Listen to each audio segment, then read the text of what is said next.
Jean chapitre 6 verset 10. Jésus dit « Faites-les asseoir ». Il y avait dans ce lieu beaucoup d'herbes, ils s'assirent donc au nombre d'environ 5000 hommes.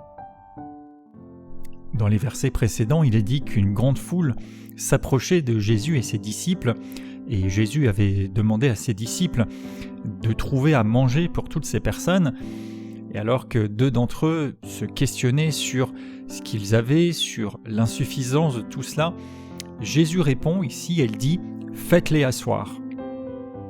Il leur donne l'ordre de faire, d'agir, de pratiquer, et ce verbe englobe aussi le sens de préparer ou de faire exécuter. Jésus dit « Faites-les asseoir », et le terme utilisé ici, c'est le même qui était utilisé pour le fait de se mettre à table, donc la position d'un convive, d'un invité dans un festin.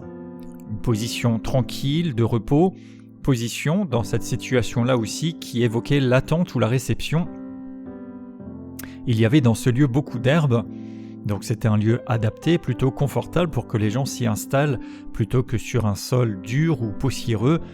Cela fait penser au psaume 23, « Il me fait reposer dans de verts pâturages ». Ils s'assirent donc au nombre d'environ 5000 hommes. Donc ces gens ont obéi. Il y a un contraste entre les 5 pains et les 2 poissons dont disposait Jésus visiblement et ces 5000 hommes, le terme masculin qui évoque qu'ils n'étaient pas comptés les femmes et les enfants. Et d'ailleurs dans l'évangile de Matthieu, la précision est faite que c'était sans compter les femmes et les enfants, donc ils étaient beaucoup plus nombreux. C'est un grand événement, une fête qui se prépare, comme l'évangile est et sera une fête, une nourriture, le salut pour les nations. Cette situation peut aussi préfigurer le fait que l'Église sera nourrie par Jésus et s'exprimera dans un peuple nombreux, mais aussi en petits groupes, car les autres évangiles précisent que les personnes étaient assises par groupe ou par rangée. Et le livre des Actes dit qu'ils étaient chaque jour ensemble au temple, mais aussi qu'ils rompaient le pain dans les maisons, donc en plus petits groupes. Et plus largement, on peut penser au grand banquet, au festin éternel dont parle l'Apocalypse. En tout cas, les disciples venaient de soulever des questions. Les pains qu'on achèterait ne suffiraient pas. Qu'est-ce que ces 5 pains et 2 poissons ? Mais Jésus ne rentre pas dans une discussion, il leur donne une consigne « Faites-les asseoir » et ils obéissent. Avant le miracle, Jésus donne une instruction simple et ce geste va créer de l'ordre, mais aussi une disponibilité, une disposition à recevoir. Et Jésus donne cet ordre avant de montrer comment il va les nourrir, même s'il avait dit plus haut qu'il savait ce qu'il allait faire. Donc c'est comme s'il leur disait « Faites asseoir tous ces gens, organisez les choses, même si vous n'avez rien à leur servir, faites-moi confiance. » Même si nous pouvons avoir des questions ou peut-être des doutes sur les moyens, sur le comment, obéissons à ce que Jésus nous dit de faire. Il est si crucial d'obéir, même quand on ne sait pas ou qu'on ne comprend pas comment ça va fonctionner, même si vous pensez peut-être n'avoir que peu de foi, même si vous avez des questions, des incertitudes, comme c'était le cas des disciples ici, vous pouvez décider de lui faire confiance et il agira. Sa puissance surpasse nos faiblesses et nous pouvons lui donner l'occasion d'agir, même et surtout quand ça dépasse nos limites, voire notre entendement. Hébreux 11.1 dit que la foi est une ferme assurance des choses qu'on espère, une démonstration de celles qu'on ne voit pas. 2 Corinthiens 5.7, nous marchons par la foi et non par la vue. Et il y a tant d'exemples dans l'Écriture du fait d'obéir à Dieu avant de voir ce qu'il va faire ou comment il va faire. Abraham a quitté son pays avant de savoir où il allait. Noé a construit l'arche avant qu'il ne commence à pleuvoir. Moïse a levé son bâton sur la mer avant qu'elle ne s'ouvre. Josué a fait le tour de Jéricho avant que les murs ne tombent. Élisée, en présence de cette veuve, lui dit d'emprunter des vases pour que l'huile coule avant que quoi que ce soit n'ait commencé. Naaman est allé se plonger dans le Jourdain et a obtenu sa guérison. Les serviteurs à Cana que nous avions au chapitre 2 de cet évangile de Jean ont rempli d'eau les vases, ils ont puisé, ils ont servi les gens avant de voir que c'était du vin. S'asseoir évoque le fait de se reposer, d'attendre, de se placer devant lui. En fait, le fait de recevoir précède la manifestation ou la provision. Dans Marc 11.24, Jésus dit « Tout ce que vous demanderez en priant, croyez que vous l'avez reçu et vous le verrez s'accomplir. Nous sommes parfois aussi tellement pressés, anxieux ou agités, alors que Jésus dit « Assieds-toi ». Avant de résoudre un problème, avant de solutionner certaines choses, Dieu attend que nous nous mettions en position de confiance. Face à des besoins, des circonstances, est-ce que l'on s'agite ou est-ce que l'on se place devant Dieu ? Dans la vie et le service, il est bon aussi qu'il y ait de l'ordre, non pas un légalisme rigide qui bloque, mais une organisation sage qui reflète la nature de Dieu. 1 Corinthiens 14 dit que Dieu n'est pas un Dieu de désordre mais de paix, que tout se fasse avec bienséance et avec ordre.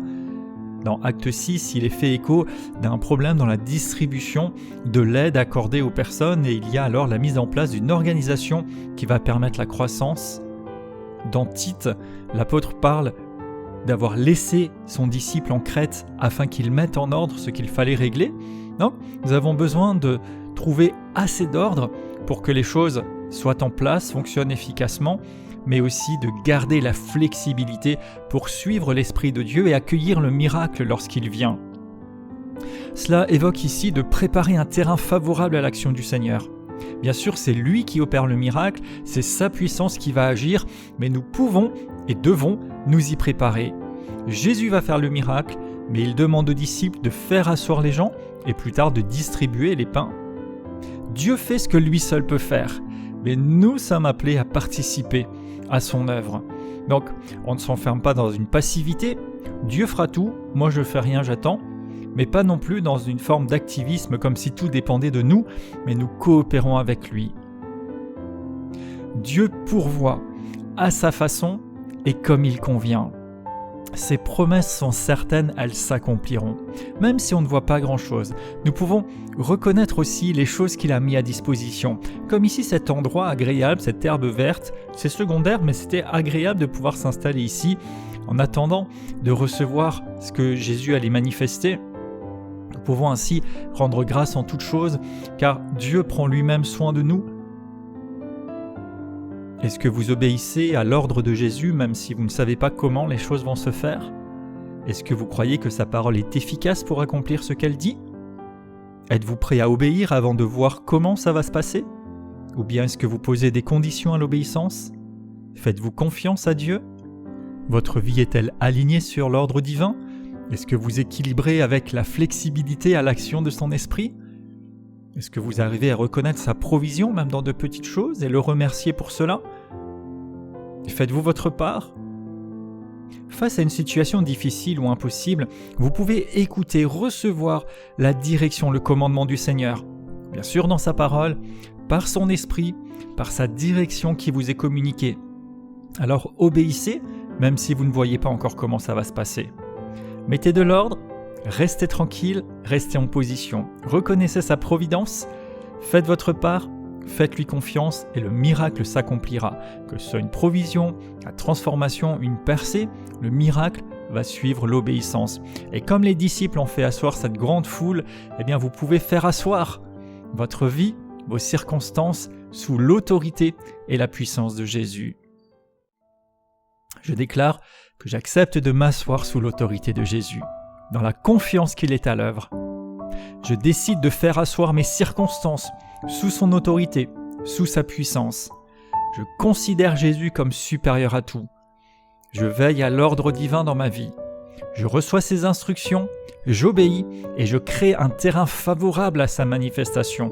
Je crois qu'il est à l'œuvre, que le miracle arrive. Je suis prêt à recevoir et à être un instrument de préparation et de manifestation du miracle pour d'autres. Amen.